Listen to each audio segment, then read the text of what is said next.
Welcome everyone, Questin here with a discussion about the Legendary Lords of Total War Warhammer 3 Thrones of Decay, be it the new Legendary Lords like Epidemius over here, or the campaigns that have been reworked in a substantial fashion by the DLC. Now of course, the races themselves have been reworked in a substantial fashion, but I'm not going to touch on every Legendary Lord. I'm just going to focus on the ones that do have fairly different campaigns because of the patch, because of the DLC. So that's going to preclude most of the Legendary Lords of the Dwarves. That's going to preclude Marcus Wolfhard. And I'm going to start from the worst Legendary Lord over here and make my way to the best. And that is going to be Epidemius, as genuinely the worst Legendary Lord of this pack. Now, to be clear, the problems Epidemius has are more related to Nurgle issues as opposed to his campaign mechanics. So he does get recruit rank benefits for Plague Bearers and Exalted Plague Bearers. He gets campaign movement range for Plague Cultists. He gets a cycle time for Plague Flesh Poppies. All well and good. But the problem I have in this particular campaign with Epidemius, the first one, is that his faction mechanic, his unique faction mechanic, is reliant on him spreading plagues. A lot of them, plus 20 plagues on non-Nurgle factions. Now, the issue with this is that because of the way Nurgle works, getting this up to even above like the lowest level is actually going to be a fairly tricky affair. If at all you'll be able to do it, especially on a higher difficulty than anything other than normal. So it is a problem, it is an annoying mechanic, and I think Nurgle in general just doesn't work quite as well as the other two races, which is something I've covered. So this mechanic is, I would dare say, it's kind of pointless. Now, Epidemius himself, to be absolutely clear on this subject, I mean, just the fact that I have a regeneration item is pretty damn impressive. Epidemius, I would certainly a Legendary Lord that is worth confederating if you are playing a Nurgle campaign, because you get a lot of power over here. Specifically, one of the most powerful things you do have is the Pox Seedling, which gives you the population surplus for settlements he conquers. Recruitment health for all demonic units, physical resistance for those guys, plague immunity duration, cost to create a plague. But even then, you're still going to have all these issues. So it's more of an issue with the way Nurgle works and how Nurgle doesn't fit quite very well within the context of Immortal Empires. And this is an Immortal Empires exclusive campaign. He is certainly good, but like honestly, if you want to play a Nurgle Plague focus campaign, I would say that Kugaf is better. I would strongly say that Festus has a substantially better campaign because you don't have to use your infections to create military buildings as you do in a regular Nurgle campaign, and that is one of the issues that certainly Nurgle has. So it's less about the issues that Epidemius has, more of how Nurgle as a race is dragging him down. Another thing I want to point out, and this is specifically related to Epidemius, is his victory conditions. So your short campaign victory condition: take 35 settlements and destroy Hag Grief, or Boris System Master Innovation. Now, a lot of people in the pre-launch situation found dealing with Malice Darkblade to be an exceptionally difficult thing. But here's the thing about Malice Darkblade: you declare war on his initial faction over here on turn 1, you get the non-aggression pact, and you can even vassalize him. So that's actually something that's incredibly annoying. It does affect Tamurkhan's campaign as well. You have victory conditions that require you to wipe out certain factions like Grimgor and Tamurkhan, or Malice Darkblade in this one. I really don't want to fight Malice Darkblade. He can solo my entire army over here from turn 1. So why would I choose a path of war when I can get a very strong vassal who can hold the entire western flank to help me with conquering Norska? Furthermore, what I had hoped they would fix with the launch version, and maybe they will fix it fully, is the climate situation. You've got a lot of mountains next to you, so you've got the Forbidden Sill, the Sarl Encampment, Kraka-Drak. So you are actually forced to fight factions that, especially with Kraka-Drak, that give you territory that is not great for you. And Nurgle has incredibly high construction costs. So all of these combined make Epidemius the least interesting campaign of this DLC. Where would I rate him as a Legendary Lord? Kind of middle of the road, like I'd say a B or a C, which is not horrible, but there's just nothing special. Like, just kind of mediocre, middle of the road. I mean, you can certainly, like, Nurgle does benefit from the Plague reworks. And if you have the Champions of Chaos DLC and this DLC, I would, and the Thrones Decay DLC, that is, which you don't need for him.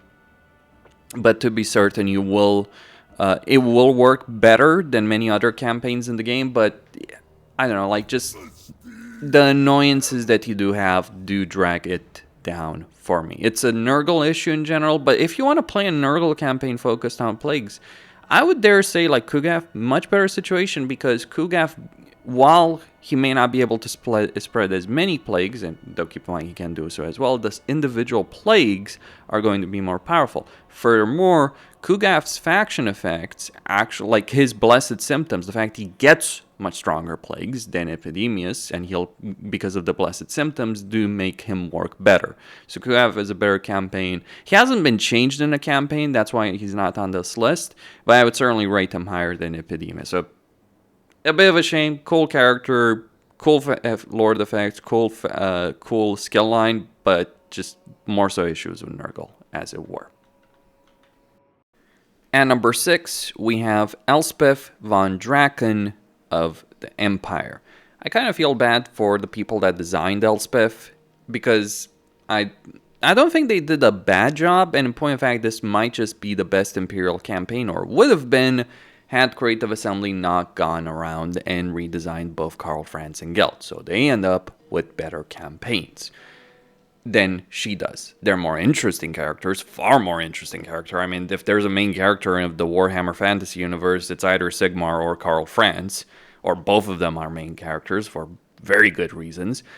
And so they're far more appealing. Elspeth isn't necessarily so. That isn't to say this DLC isn't worth purchasing, because Fyodor Bruckner is an awesome legendary hero. The additions that you get for the Empire with engineers and master engineers, certainly worthwhile. The units like Null Ironsides and Giselles, with basically Giselles for the Empire with the Huckland long rifles, the Landship, those are pretty awesome. The units are great, undeniably so. And of course, if you don't buy the DLC, you won't be able to confederate Elspeth. She's certainly worth using in a campaign, but here's the thing about her campaign mechanics. Her campaign mechanics are like Claw, except Claw is a lot more awesome because Claw has nukes. So just having a bunch of upgrades over here for Imperial Armory and Amethyst Armory that just either give you free units or upgrade existing units, or both, is not necessarily the most exciting thing.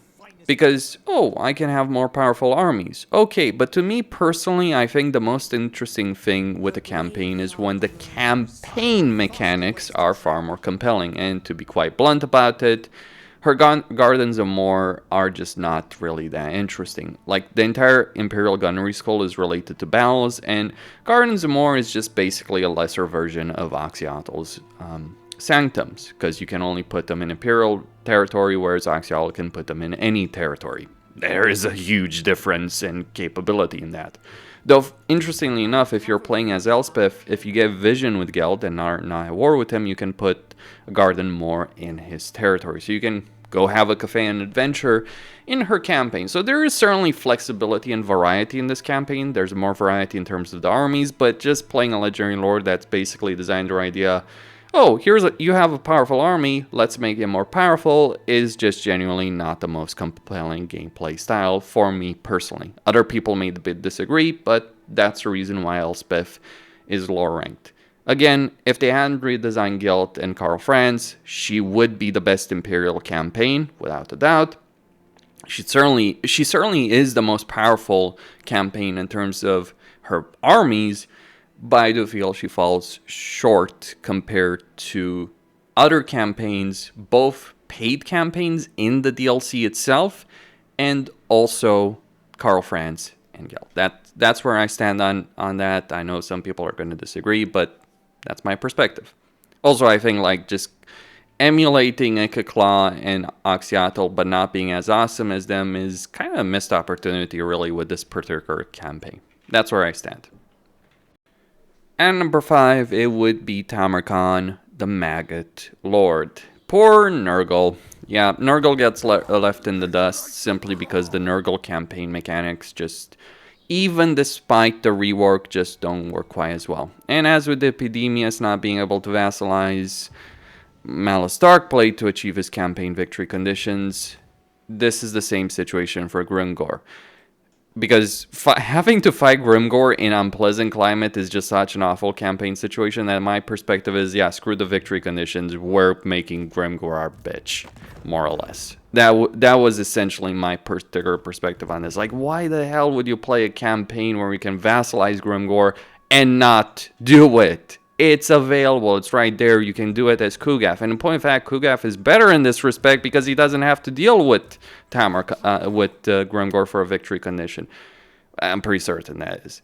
And yeah, the mountain situation when you're literally when you literally have a campaign that's designed to fight in the mountains is not great. Hopefully, Creative Assembly will change that, but I think there's a lot of changes that they will need to implement to Nurgle in order to make things more interesting from that particular perspective. So that's where I think Tamurkhan is let down. On the flip side, he's got great character design, a great skill line. He's really powerful in battle. He has regeneration, which is pretty awesome. Maybe that should be his defeat rate. Maybe they have changed that. I don't know. I mean, the full live version has come out. So far, I haven't noticed changes. Maybe there'll be 5.01 or something like that, but we'll see.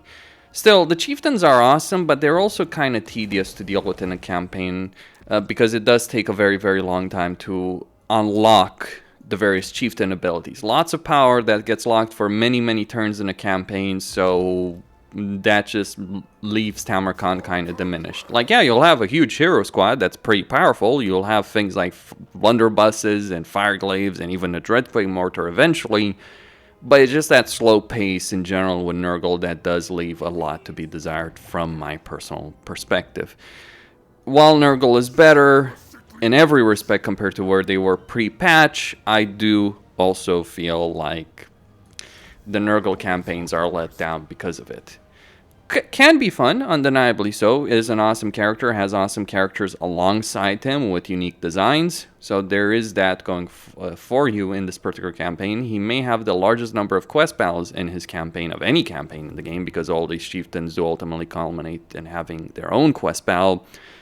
So there are things to like about Tamurkhan, but from a sandbox grand campaign in Immortal Empires, I personally think like it's not really worth it necessarily from that perspective. But it's worth certainly if you're gonna play a Nurgle campaign to get this DLC. Though truth be told, how much are you gonna care about it when you're playing a Festus campaign, who, from my own perspective, has the best campaign overall of all the Nurgle characters? So yeah, they kind of missed the mark, I feel, with Nurgle, and that's something shown in Tamurkhan's ranking. For what it's worth, I think he's a far more interesting character to play as Elspeth, and I don't think it's his campaign design or his faction effects or anything like that that let them down. Just, fealty with the heroes you have is a bit annoying. That would require, honestly, some minor tweaking from Creative Assembly to fix, but it's more so the issues with Nurgle that take him down. And yes, the climate situation, because it's ridiculous, and the victory conditions. Those are the things. Let's move on to something nicer and better overall.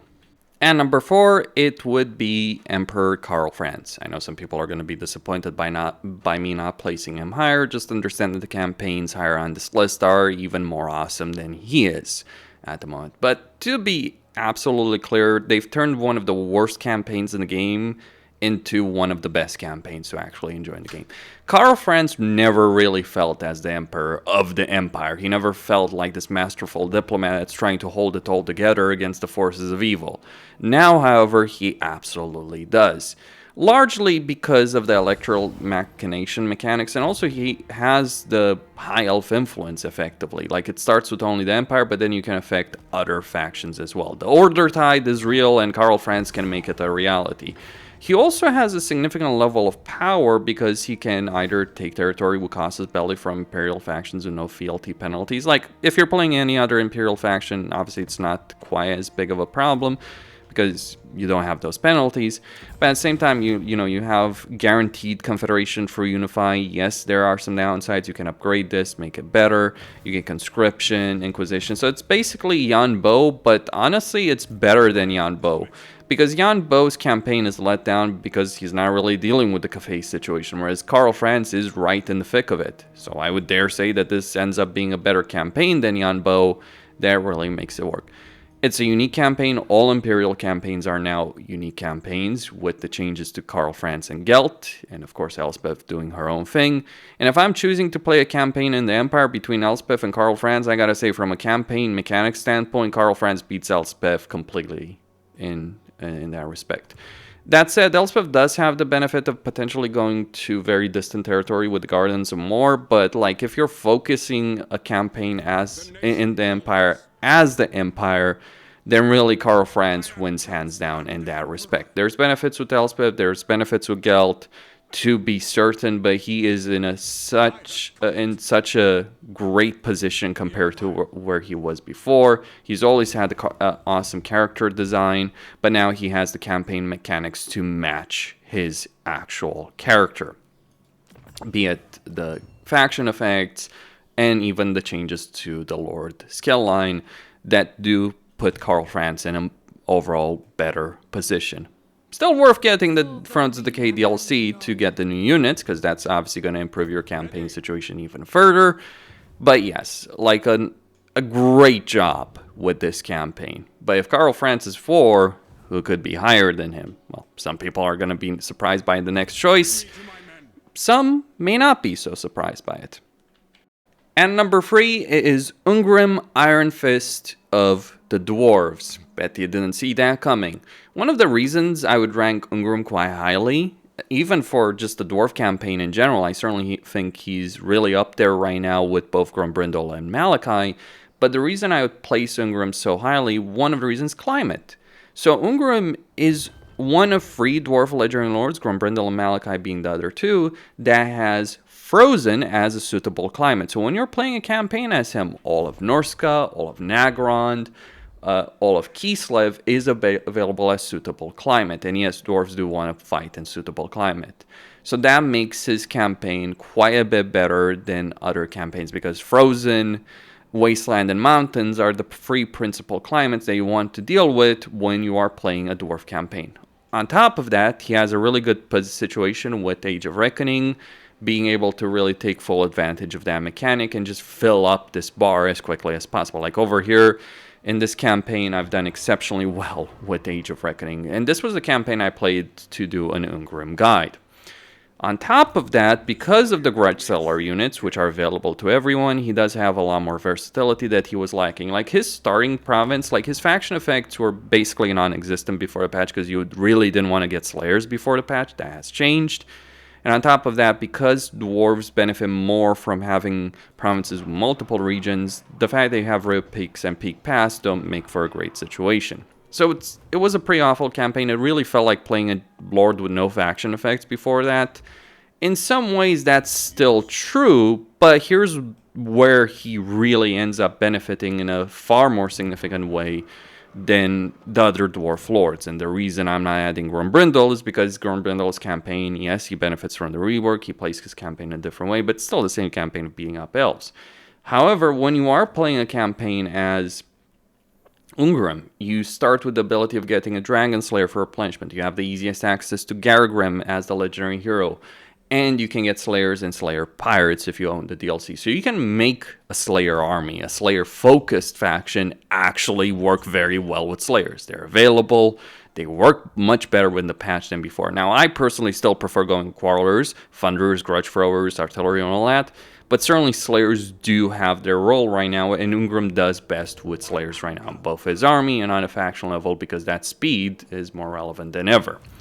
Especially when you pair it with other upgrades like, things like Marching Song. So it ends up being a fairly solid situation that Ungrim gets on his hands. Combine that with the dilemmas that every dwarf campaign faces right now because of the Age of Reckoning changes. Combine the new units, combine the new dwarf mechanics together, and you get a great campaign situation, whereas this was genuinely one of the worst campaigns ever before.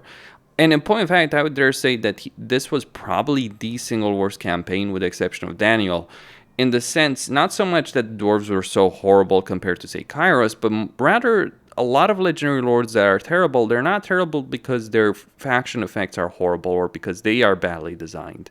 It's rather the race that holds them back. In Ungrim's case, it wasn't, while the race certainly was in the gutter, as we could call it, the real problem in his campaign was more so the fact that he really didn't offer a substantial faction effects or Lord skill lines. His Lord effect was even bugged for a long time. But also with the skill line changes, Slayers are better than ever. With the new Demon Slayer, that works far better than ever because you can have Demon Slayers leading Slayer armies, doing a great job with it, conquering territory, doing great stuff with that. Or portions of the army being Slayers, like Demon Slayer, Dragon Slayer.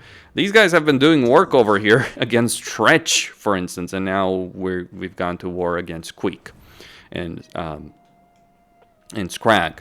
So Slayers work better, Slayer-focused armies work better, and you still have access to everything else. So Ungrim just feels a lot better, and it's really it's also that territorial control that I've mentioned, because there's nothing more horrible than vassalizing a faction, confederating a faction and realizing the territory they hold is not that great. That's kind of a problem in other Dwarven campaigns, is that you want to obviously to confederate Malakai and Gormbrindle, but the territory they have, the climate is not going to work in your favor. It will work in your favor in Ungrim, and I think he's in a really, really good position. If you're playing a Dwarf campaign without the DLC, he might not be quite as good, of course, but he will do the best if you confederate Gormbrindle. I'd say without the DLC, Gormbrindle is probably better, even if it's the same campaign with the DLC. There's an argument to be made that Ungrim is actually better to play than Gormbrindle, because you will always get Gormbrindle in Dwarven campaign right now, and I think just the way you can handle things in terms of the Dwarven Empire is Gormbrindle's distance can actually harm him. Gormbrindle is always great as a short campaign. Now I think it's better to play other Dwarf Lords than him, and confederate them, of course, as quickly as possible. That's just my personal perspective, though there's a bit of a coin flip there whether or not Gormbrindle survives by the time you can confederate him, so there's a discussion on that subject. I didn't add any of the other Dwarf Lords, besides, of course, Malakai. I didn't add any of them on this list because I didn't feel their campaigns were so substantially changed in terms of what you're doing in those campaigns, outside of, the Dwarf rework. Ungrim benefits a lot from the new units in a way that, and Hero, and Lord in a way that the others just simply don't. At number 2, it would have to be Balthasar Gelt of the Empire. His campaign is just freaking awesome, and the way they've designed it. Not only do you get an enormous amount of power through the Colleges of Magic, including literally the ability of printing money in this particular campaign, but things are also improved in other ways. You start in a cafe, but you don't have to stay in cafe. You can return to the Empire. And you can also cheese it, though whether or not they do fix that, that's, a discussion for a future time. They might fix it. It can be a bit absurd, though you do have to go out of your way to keep territory over here in Noblar Country and the Dragon Isles. And so maybe they shouldn't fix it. You do give up territory in Cafe. It's best to cheese it by selling it to the Defenders of the Great Plan, but again, you don't necessarily have to do so. Or you can just conquer all of Cafe and just spend your entire campaign in Cafe. The variety that you have, the different dilemmas and choices you have in this campaign are great. The climate situation with having mountains and temperate and basically being able to take the entirety of mountains and more and the entirety of Cafe with no climate penalties is awesome. Hell, you can actually control Cafe better than the Cafeans themselves because they have a problem with mountain climate, whereas you don't. You have jungle, you have mountains. Obviously, you don't have the magical forest, so that is a bit of a downside, but yeah, just having the mountains available, whereas Miaoying or Xiaoming don't, is a better benefit. So you end up having this great campaign, and then when you return to the Empire, you're absurdly broken. Surplus points, immune to diplomatic penalties, immune to regionalist attrition, upkeep, campaign movement range. It's incredibly broken over here in this campaign, and I love it for it. It's so crazy what you can do here. And when you return to Empire and you've done something like this, you know what you should do? I'll tell you what you should do.